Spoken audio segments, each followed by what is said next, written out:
Welcome to Carpool Conversations, where our goal is to equip parents to have meaningful, Christ-centered conversations with their kids. I'm Amy Lowe. And I am Sara Jones. And today we're going to be talking about a fresh start.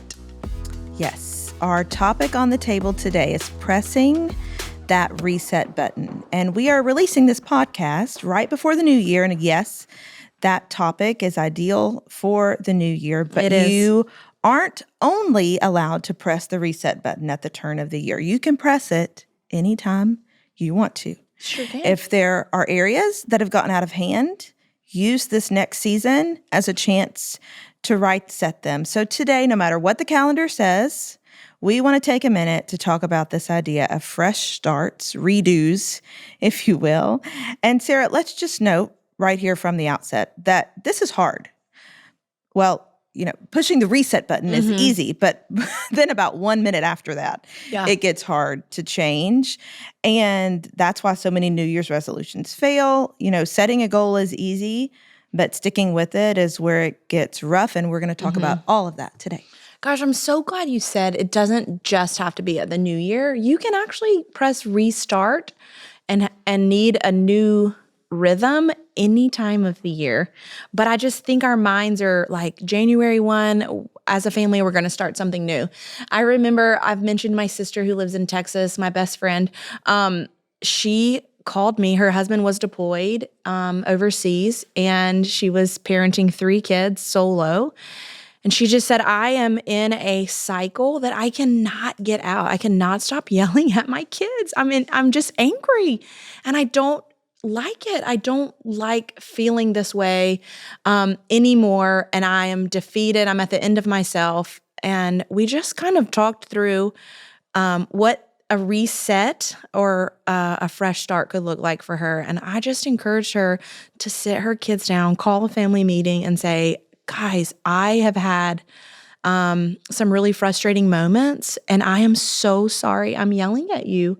Ask for forgiveness, repair the relationship, and just say out loud to them, confess, going forward, I am going to work on my anger with you. But here are some patterns that I've seen in myself, and here are some patterns I've seen in you, and we need a restart. We need a fresh start. And so it can really be any time of the year. So I'm glad you said that. Yep. And I can definitely relate to your sister, and I think probably everybody listening can too. For me, I used the fall as a reset season for us specifically. I'll just give a specific example. With our little guy, Jack, we had noticed the season before when he was finishing up school in the spring that he was struggling with school, and it just wasn't going great. He wasn't making great grades. And, we let the summer go and did all the summer fun. But then as we started back in the fall, we thought, okay, we probably need to get on this and look at this a little bit differently. So we actually did an assessment and then started him in some after-school tutoring at a center in our area. And he goes twice a week. And again, we just use the fall as a chance to restart. And again, it's just that idea of it can be anytime. It can be today. It can be tomorrow. You can think of the beginning of a season, the beginning of a month. It doesn't have to be anything special. You can start anytime. So don't let just the new year be our excuse or wait, wait. So as we are looking at this topic today, one thing we kept seeing as a beginning point is actually a little counterintuitive, but here it is. To get us started, the first step oftentimes, Sara, is actually to look backwards. Where did you rocket, this past year or this past season? Start to identify those, start to name those things, not only for yourself, but also for your family. So some questions you could ask as you start to think about this topic, because we might not know what we need to right set. It might be obvious and people might just know exactly what it is, but there might be other things. You're like, we just need a restart and a refresh. And so these are some questions as you look backwards. The first question is, what are my fondest memories of this past year? What was really fun about this year that you want to continue to do? What were my proudest accomplishments? That could be fun to talk about around the dinner table with everybody. And then what area of your life did you see the most growth in this past season or this past year?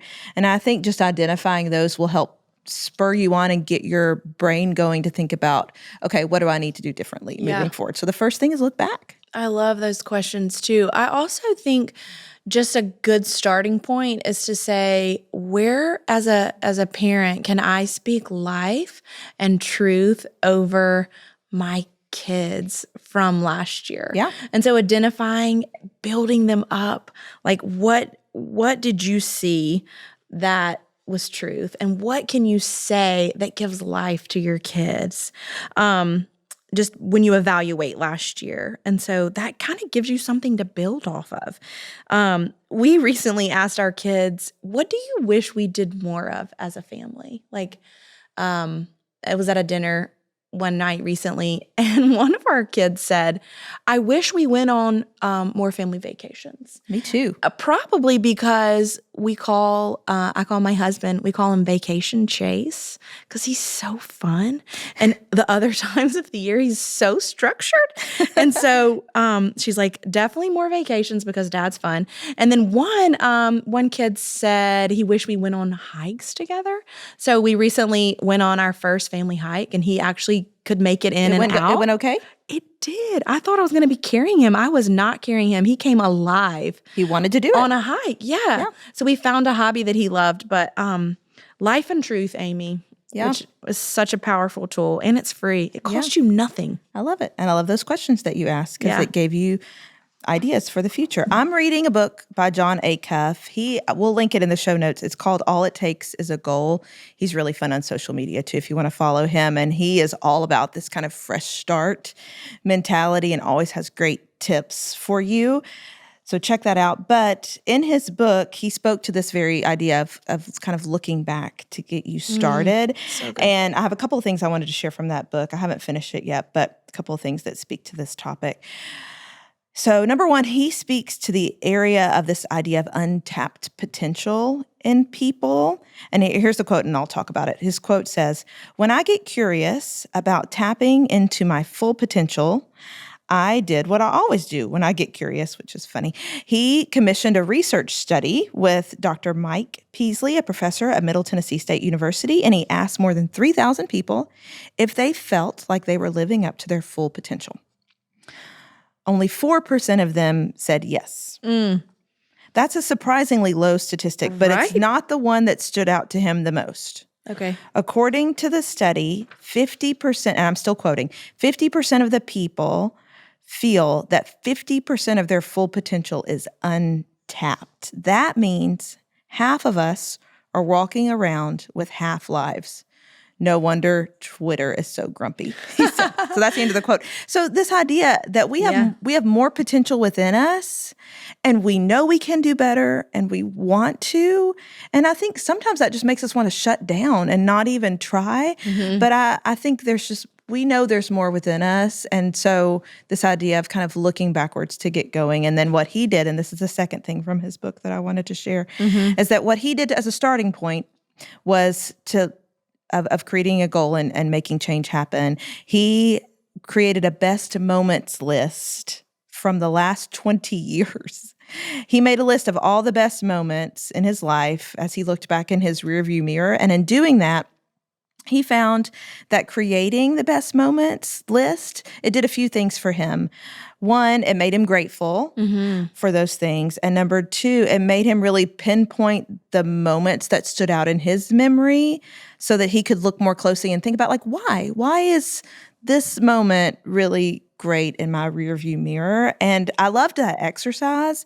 And I think, coming into our podcast and what we're talking about today, I think you could do that as a family. Maybe you don't look back at the last 20 years. My oldest is 13, so you can't do that. But looking back, maybe even over the last year, the last couple of years, and just say, what are our best family moments? And let them share. It's very similar to the question that you asked. And so I think starting with that just gives you a lot of ideas to move forward. I like that he mentioned gratitude, because I think just being grateful in general can change your mindset. Yeah. I actually, I love your questions, but as we look back, I want to give us some questions that we can look forward. Yeah. It is good to look back, but like what down the road? Like what's the future? I just want to get the wheels turning from some ideas. So here are a few questions I've seen used to help people process a new year. These apply to parents listening, but they're also super easy for you to use for your kids at the dinner table or in the carpool. So here they are. At the beginning of the new year or new season, ask yourself, what are my greatest dreams for the new year or new season? And what projects will these dreams require of me? And what daily actions must I engage to fulfill them? It kind of is like, what's the dream? What's it going to require of me? Gosh, what a powerful question to present to your kids. I love it. And no telling where they'll take it and what they'll say. It'll be so fun. Can't wait. Okay, another great resource, if you didn't know about it, some of you might, is by a gal named Jenny Allen. She's an author and speaker. A lot of people are familiar with Jenny. And she, every year, it's so fun, she puts out a dream guide for the next year. It's always free. It's a PDF. We'll link it in the show notes. It's great for New Year, but I'm telling you, Sarah, it's also great for anytime you want to make a change. You can pull it out and use it. And she gives you questions and things to think through. And she put a verse in the one for this year that I thought was really neat. It's from the Message version. It's Galatians 6:4-5. Again, the Message version. Here it is. Make a careful exploration of who you are and the work you have been given, and then sink yourself into that. Don't compare yourself with others. Each of you must take responsibility for doing the creative best you can with your own life. And so this guide helps you do just that, like to really think about what the Lord has given you and your family and the season that you're in. And it just gives you questions to ponder. So I would recommend just looking at that, and maybe even just as parents to look at that yourself first, and then you could bring it to your kids because you might want to have some ideas in your back pocket. But it has some great prompts in there, looking through the lens of your spiritual life, relational life, personal life, work life, and emotional life. So she kind of gives you questions for all of them. And I think if you do that for yourself at first, then it'll give you some light bulb moments to bring back to your family. And again, the key here in so many of our episodes is this idea of intentionality and time to process the past, time to ask good questions for the future. And this guide is just one resource that could help you do that. I can't wait to do that. I love anything that Jenny Allen puts out. It's straight gold. I also love that you encourage the parents to do the work first so that you can have it in your back pocket. If we're encouraging our families or our kids, I love this. I recently learned they say great leaders go first. Yeah. And so you'll need to do your own work in answering your questions of your own dreams. I just think it's so cool and encouraging to model it. I'm still learning what that looks like and how to do that. And so I just want to encourage you to do your own work first and just be a good leader and go first and do the work to model for your kids. Yeah. And they'll see it and they'll think, oh, I can do that too. And that's really fun when that happens. It is. Okay. When it comes to this idea of pushing the reset button, I don't know about you, but it's easy to get overwhelmed. And I really hope that that is not what happens as a result of this podcast. But it's like, there's so many things I could do, and there's so many things I want to do better. And we talked about the untapped potential, and it can become a long list pretty fast. Sure. And one thing that you told me, Sarah, was something that has stuck with me. It's this idea of like an archery target where it has the circles and the rings to make it to that bullseye. And so again, there could be lots of things on the periphery, but what is it that's the bullseye for you and your family? What's the most important thing? And work on that, and then the other things will come. But I think if that's a way to help you kind of think about it and to not get overwhelmed. And I know that you also have a unique way that you do this in your family. Yeah, I love a target. It can be a moving target. And for seasons, you could say, like, this is vital for us in this season, and that can change in 5-10 years as your family grows. And so a target is just something that we're aiming for the year. It can change. So yeah, I love a target idea.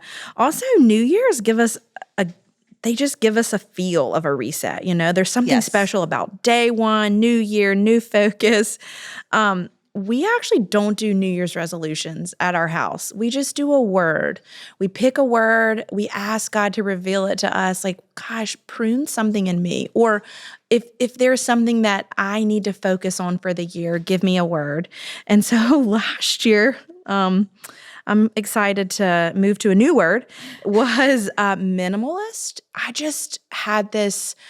Well, you could look at my closet and you could see that I am holding on to clothes from college, and I don't know why. I don't wear them. They're just in there. So just cleaning it out. That's something really small and something that I focused on throughout the year, that I identified that I like the latest and the greatest. And so if I want to focus on just being minimal, that I'm not purchasing as much. And so I spent last year not purchasing much of anything for myself. And so it was so good and it was so refreshing. My husband picked the word finish. And so he had started a treehouse for our kids. And he was like, listen, my word for the year is just going to be finish. I'm starting projects and I'm not finishing them. And I've identified that as something that I want to work on for the year. And so I already have my word for next year. Do you want to know what it is? Yes. It is Sabbath. For work, we listened to a podcast by Tim Keller, and it was all about Sabbath and rest. And I have so sweetly heard God say, create a rhythm for Sabbath and rest for your family. On the weekends, just unplug. Don't check your email. Cut your phone off. And so we do just words, not necessarily a whole resolution itself, but we just focus on it for the year, which has been really healthy for us. So I know sometimes we do a special New Year's Eve dinner where we have a card and an envelope and we write our hope or our dream down on the card for the year, and then we seal it, and then we don't open it until the next year at New Year's Eve. And we're like, gosh, what did I write down? Sometimes I remember, sometimes I don't, but it's really cool to revisit it at the end of the year. That's so fun. Yeah. And it's so practical and doable and just one word. So it's exactly just, the list can be long. It can be overwhelming. Maybe you just come up with one word. Yeah.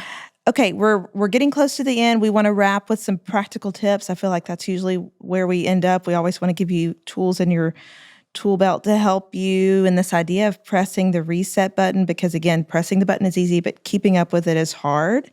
And our first practical tip comes from a blog by Michael Hyatt that we will link in the show notes. And it's on goal setting. And there's two things that he said lots of things in the article, but two that I just thought we could talk about today was, number one, he said, write down your goals and review them regularly. And it's just like, if you have goals at work, I have goals at work, you have goals at work. We come up with them at the beginning of the year, and I set out the ways we're going to accomplish those goals. I talk to them about them regularly with my boss, and we map it out, and we kind of wave the flag if we're getting off track. So it's, write them down, figure out a system for reviewing them regularly so that you can stay on track with them. Because if you thought they were important enough to do, then let's figure out the action items that go with them. And then number two from Michael Hyatt's blog that he said that I thought was helpful is that don't have too many. He said the key is to have few in number so that you can focus on them. Again, I think we have a long list of things we want to do, but he said part of the key of actually getting them done is just make it a small list. So those are some tips from Michael Hyatt. And then another practical tip that I remember from a book that I read a long time ago, again, we'll link this in the show notes, is called Switch. I love the tagline of this, Sarah. It says, how to change things when change is hard. And it's by Chip Heath and Dan Heath. It's a great book. It was really fun. There are so many takeaways and there's so many fun stories. Again, highly recommended it, especially if that topic is something you want to dive into. But one of the things that they said that I found super helpful, and it seems counterintuitive, but it really does help, and it's in the same vein, it's set the bar low. Set the bar low, and that way you can get some easy wins from the beginning. And like, for example, he said, okay, let's say you want to declutter your house. Minimalism was one of your words. So maybe it's like, I need to clean out my house. There's too much stuff in there. Well, that's overwhelming. Even that is overwhelming. And so what he said, again, set the bar low. He said, pick a room in your house, one room, maybe the messiest room, maybe the room that drives you the most crazy, and put a 5-minute timer on, is what he says. And then just tell yourself, I'm only going to work for 5 minutes. It's not going to take all day. Here I go. Put the 5-minute timer on and go. And he said, you'll likely find a couple of things. Number one, you can get a lot done in 5 minutes, more than you think. And number two, you will likely keep going past that 5 minutes. And now you're off to the races. You feel accomplished. You want to keep going. So again, it's counterintuitive, but I always have just gone back to it, to set the bar low, get some easy wins, and then you're off to the races. Build momentum. Yes. Yeah.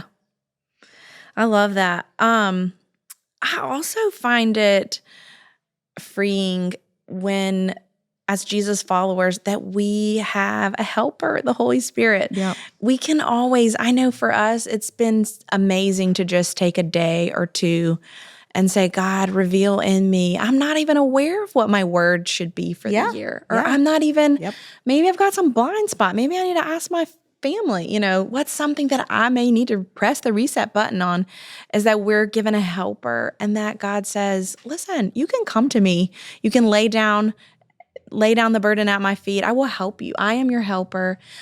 Just spend some time in prayer about what it could be for you and your family. So just going to God and asking for help is really easy, also really free to do. So, I also think about, I've already mentioned good leaders go first, but we're also modeling a growth mindset versus a fixed mindset, is that we are already doing the work to evaluate, to ask God for help. And so, I desire more than anything for my kids to have a growth mindset. I mean, when teaching them a new skill, they're like, I can't do this. It's like, yes, you can. Yeah, you can. Maybe not at first. We'll teach you how to do it, but yet. Can't do it yet. But always like modeling what a growth mindset could look like for them. So I don't know if a growth mindset comes easy to you or it takes work, but it takes work for me. So again, asking God for help, and good leaders go first. Yeah. It doesn't come easy to me. I have to work on it too. But I love that. The Lord wants good things for us, and His wisdom is better than ours. And so asking Him, I think, is a huge, great step to take, and leaning into what He's saying to you and to what others are saying to you. And we always end with a question, Sarah. And we've already given you like 12 questions. So you can take any of them that we've had so far, but it was actually sparked from the John Acuff book I mentioned earlier. And here it is for today. Name your top 10 best family moments from this past year. I bet that would be so fun. Top 10. And maybe you could each do your top 10, or y'all could work together to determine what the top 10 is as a family, but write them down and then use that as a kickstart as you think about continue to make those family memories together next year and start to make some plans. And that's your question. So we hope that it sparks good conversation with your kids. And thank you for listening and spending this time with us today. And we look forward to seeing you next time.